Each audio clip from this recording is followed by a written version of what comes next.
Hey YouTube, this is Jay Kilroy. Been gone for a while. I guess I should not complain. Work has been very, very busy with a lot of non-machining related work output. So I had a little time today back in the shop. I wanted to get back onto my bandsaw vise mods and getting ready to start building the shoe to fit on this the clamping rod. You notice I've taken out. I had to extract it under difficult conditions, let's just say, because the rod was held in with a set screw. The rod had not been relieved in any way. The set screw raised a big burr, so there you go. So I fixed that already. What I want to do now is I'm going to put this thing in the shaper, and we're going to clean this thing up, at least I think maybe these three sides, and get it's got a lot of, as you might expect, raised burrs and edges and nicks and bumps, and it's not a real good piece to work with. I can't take this off right here because it's rather, I mean I could, but I don't want to. It's rather securely welded in here, so this is going to go along for the ride. So I'm going to move the camera to the shaper, and we're going to do a little metal removal. Alright, we're over at the shaper and getting ready to mount up the workpiece here, and I just want to go over real quick. I hadn't used the shaper in a while, so I had to go through the process of trailing this all in. The last time I used the shaper, I had moved the knee support, I had tilted the table, and I had to bring all this back around. And what I use is a ABOM 79 approved mag base indicator.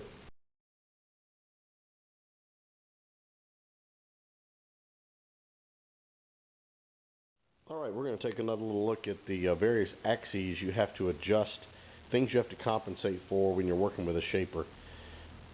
This shaper at least has a toolmaker's knee, that's what it's called. So you'll notice that we have an axis of rotation right here. Then, like most shapers, the knee rotates around a central axis here. And then you also notice the knee support here.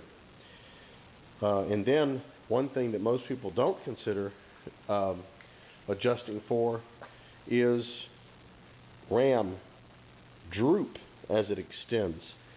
All these machines have wear. This is a 1954 vintage machine here. These machines have wear. So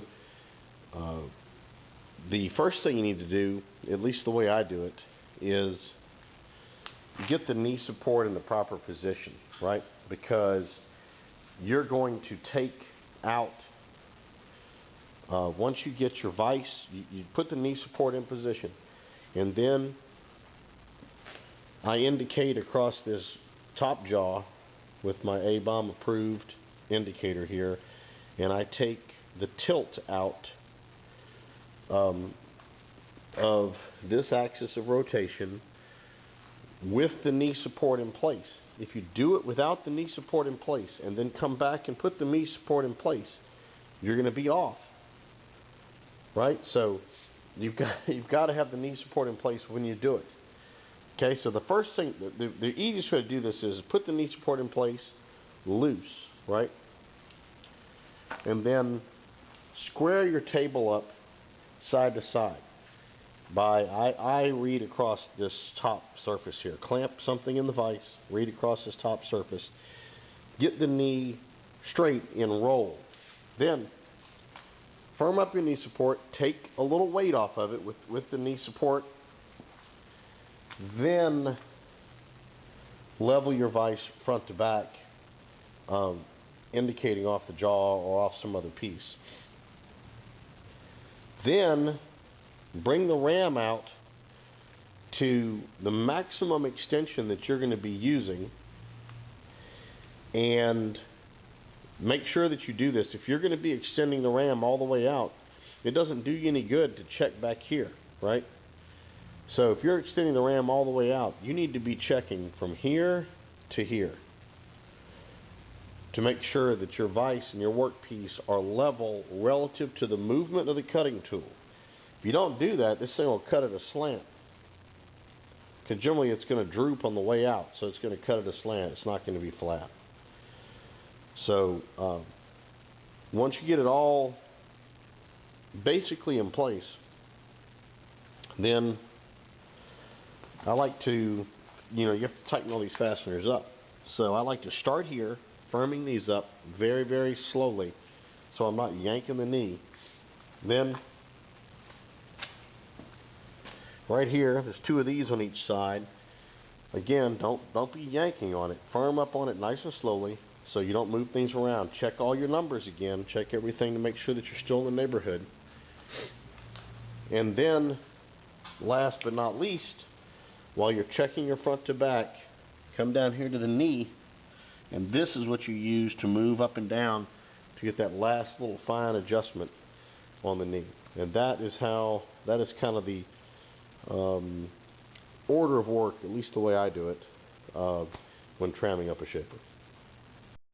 So I can't take this thing off, this bar off. I said I don't want to. So what I did is I've got a couple of 1-inch parallels. They're basically 1-inch unground high-speed steel tool bits in the vise here that I'm going to use to support the workpiece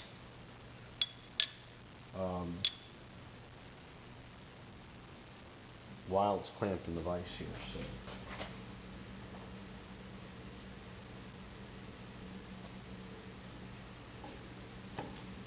get it clamped in good and tight there. That ought to be pretty good. You got to be careful with the shaper because give you a better look here. Don't worry, it has not been over sideways. The camera is just tilted. Let me try to straighten that up. Jeez. So you can see a little better what I'm talking about here in terms of the pitch and the roll of the knee. So got this all squared up. Got the workpiece mounted here. I've got just kind of a general roughing tool bit mounted directly in the post. This is a 3/4, this is a 1/2 inch by 1 inch piece of tool steel. Let me show you here just a second. So I've got this little block here in the back. It's made out of a piece of leaded steel, soft leaded steel, and there's a groove cut in it. And then it just centers this tool up in this big lantern post here on the clapper. So I'm going to go ahead and turn the machine on and let it warm up for a little while before we cut. So we'll be right back. Well, we got our workpiece mounted. Make sure it's mounted tight or the shaper will pick it up and throw it across the room. We've gone ahead and adjusted our shaper so that the stroke of the tool extends out past the end of the workpiece. Watch that again. That's so that the clapper has a chance to pick up on the way back.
Alright, that's a nice looking finish there. It's got a little of the kind of a serration which I was going for. I used a pretty big step over. That's a 30,000th step over, and it's got a little of that.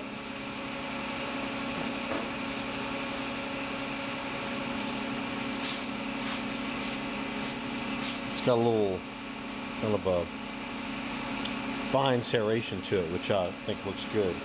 So now I'm going to get the workpiece mounted up, this side up, and we'll clean up these two edges here.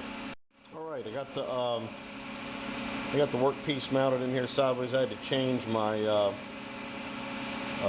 supporting parallels out. They were a little too big. They're too wide for this this piece sitting quite an inch. So they were too wide. Cutting right down here on it, which is nothing wrong with that.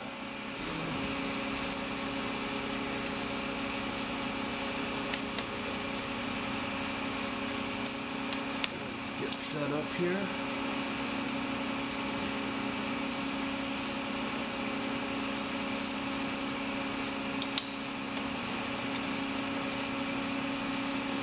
I'm going to take the 5/1000th cut.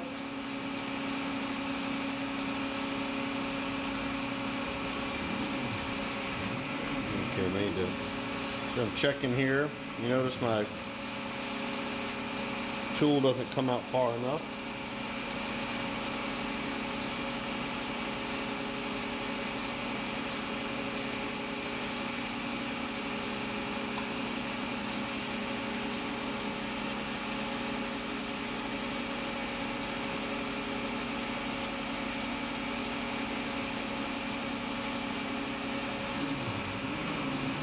Alright, there we go.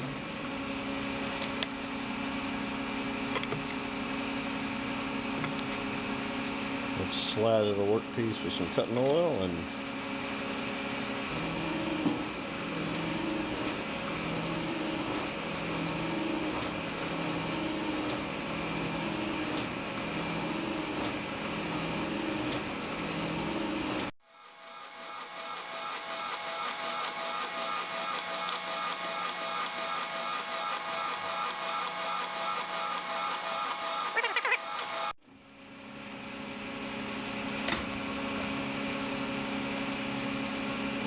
down another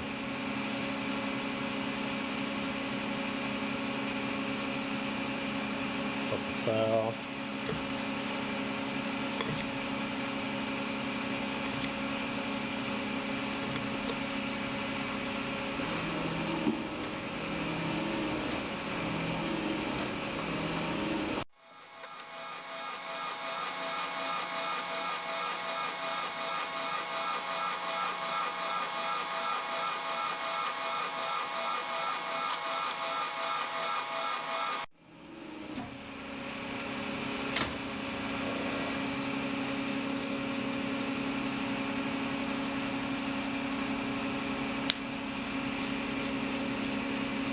Alright, that's cleaned up. Alright, we got the part off the shaper here. And we got all three of these sides cleaned up and took some quick measurements. This was previously just a little over 2 inches. It had paint on it. Don't know how many layers really. And so now we're finished up to about 1.965 width. The thickness of the piece is still just a tad under 0.998, just a little under an inch. And I'm going to go to the computer now and draw up what this shoe is going to look like. That's going to extend this clamping surface out on each side. I don't know exactly how I'm going to do it. I was thinking about possibly cutting a groove down each side and then building the shoe with obviously with matching features to just drop down over the top. That way no fastening is required. That's still probably my best bet. I'm going to draw this up and then see what I can get away with, and then we'll pull out some stock and we'll get to cutting, see what we can make. Alright, I got the cuts made here on the block. I've done a drawing.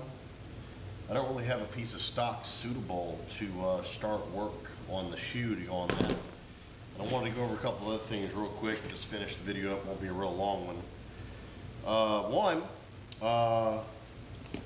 Wanted to extend my sympathies to Adam Booth and your family.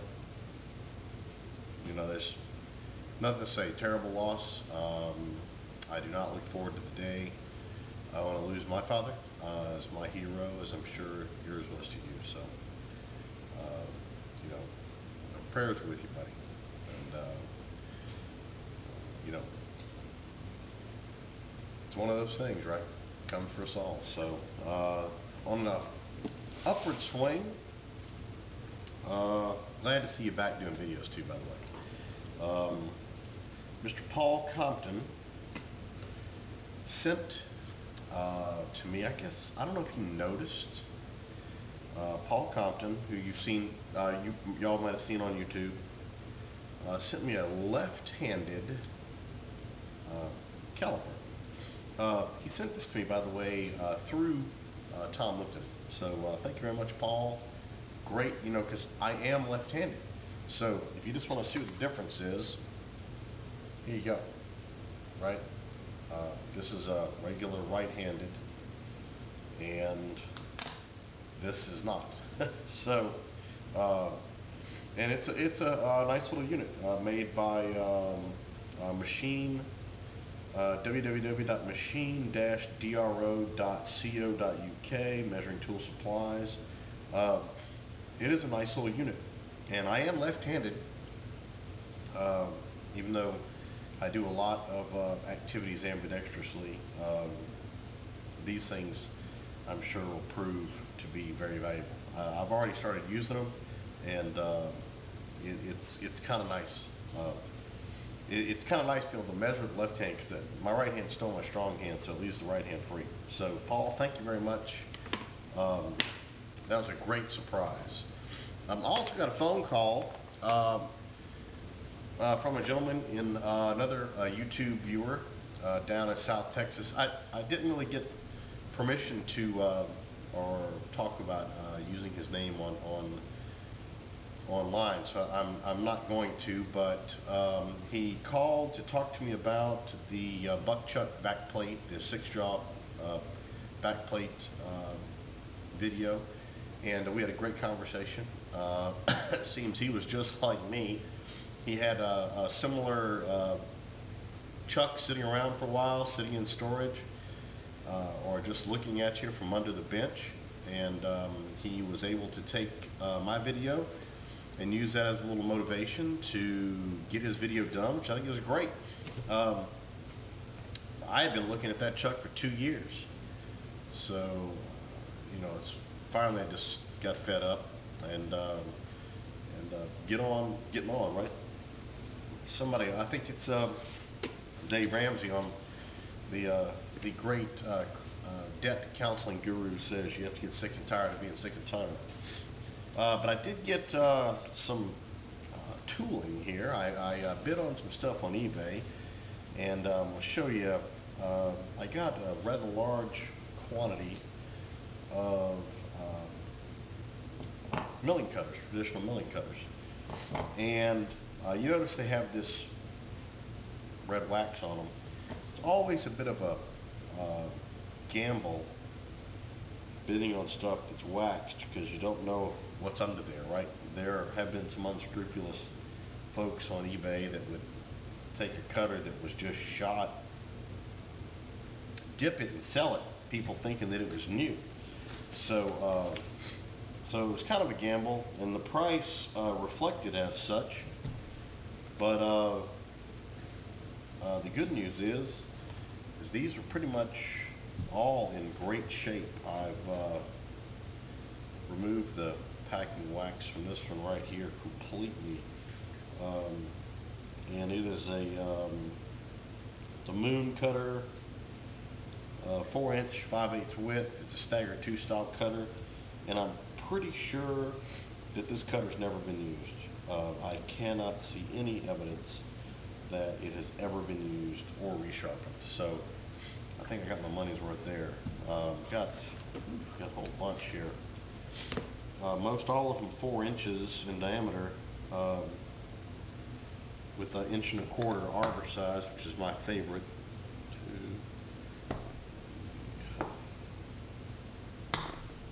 And got quite a few here. Some intermediate size, some less than 1/2 inch above 1/4 to 1/2. Some fairly thin cutters here with a radius, which is also not a bad thing. So anyway, I've been busy at work, real busy. Got a few pictures I'm going to paste on to the back end of the video here to give you an idea of what I've been doing. Can't really talk about it in great detail, but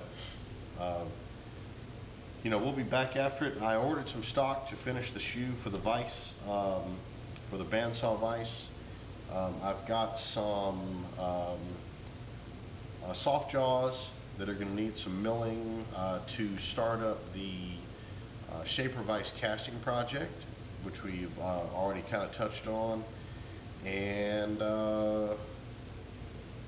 got a few other things coming. Anyway, we're gonna start to spend some more time in the shop, and got all these horizontal cutters, so we might as well use some. We'll do some horizontal milling.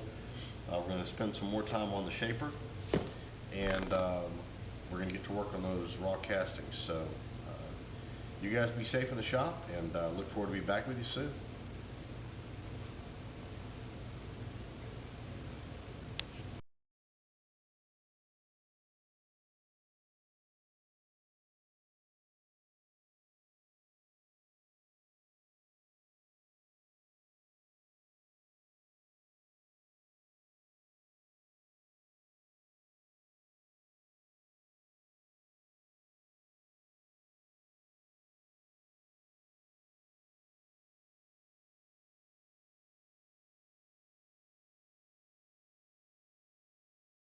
Well, here's an add-in for you.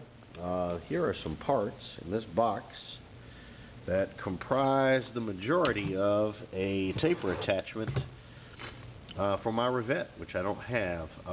So pretty soon here we're going to embark on getting these parts mounted and figuring out what kind of restoration we need to do, and figuring out what parts are missing to get a taper attachment going here on the revette. That's a future project coming up soon. So stay tuned for more of that.